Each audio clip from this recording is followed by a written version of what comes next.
Used to super poking and writing on walls, the chances are you're among 150 million people worldwide who click onto the social networking website Facebook, the creation of Harvard student Mark Zuckerberg, and it's celebrating its 5th birthday, now one of the most visited sites on the internet. So, how has this networking phenomenon changed the way we socialise, and can it keep up its popularity? Joining us to discuss, Rupert Goodwins. He's editor of technology website zdnet.com, or is it zdnet.com? It's zdnet.co.uk. Other than that, we were bang on. And also, technology columnist for The Guardian is Jemima Kiss. Thank you both for coming in. 5 years, first of all. It seems as though it's been with us for a lifetime, doesn't it? Well, that's 5 internet years, which is about 30 years in real time. Oh, is it? Yes. And are its days numbered, or is it still keeping up? It's wrong to think of Facebook as just one big monolithic thing. If you look at sort of the way that younger people use it as a social nexus and keeping in touch as they move around, it's very, very lively indeed. There are people drifting away from it now who are finding it over-commercialised. It's getting quite crowded. There's lots of different services there that don't quite do what you want them to. And the new services like Twitter, which are much more direct, remind people of what they want social networking to do in the first place. So it's going to be around, but it'll probably change its nature. Well, just before we declare it obsolete, Jemima, has Facebook changed life, and if so, how?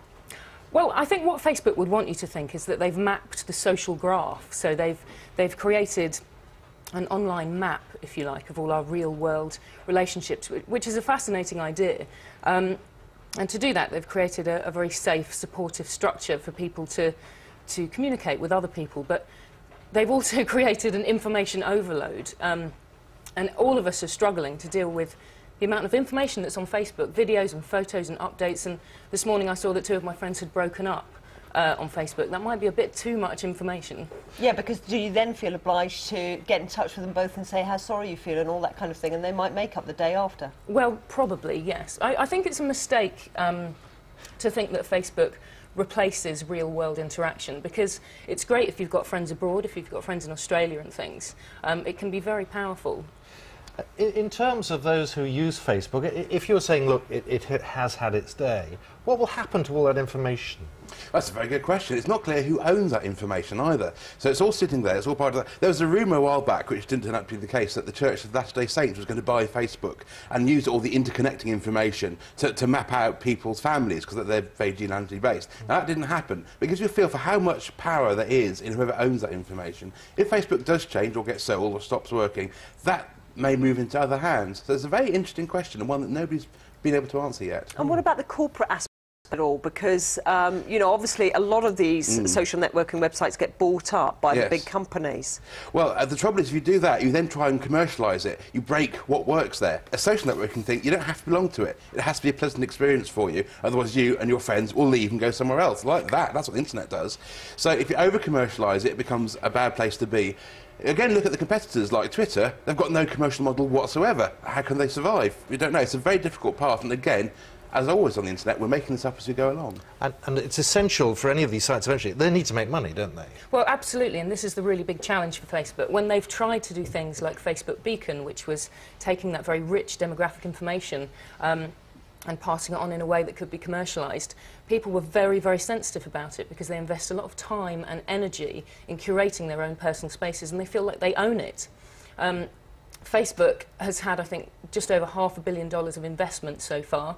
They only make $150 million revenue in advertising a year, and it's very unclear how they're going to sustain that business. Advertising is slumping. They'll never be able to sell subscriptions for the site because they need the scale of a free business. Who knows? So will they make their 10th birthday, and what comes next? They will make their 10th birthday. They're going to have to be very careful with how they use data. There was an uproar in 2006 when they introduced the news feed, which we now think is very usable and very useful. But at the time, again, it takes people a long time to understand how much information to allow into the space, and similarly with Beacon. But we all also need to be a lot more savvy in understanding what information we put onto the site. And what do you think is coming next outside? Well, we've already mentioned Twitter. I find Facebook is just too overloaded with information. Twitter has become my brain's trust for the technology industry. It's incredibly useful. You can organise your social life, you can ask for advice, and it's a much more manageable way of dealing with a lot of communication. Well, it's good of you both to come in person and talk to us face to face. It's an interesting change. Thank you very much. Good Take care, both.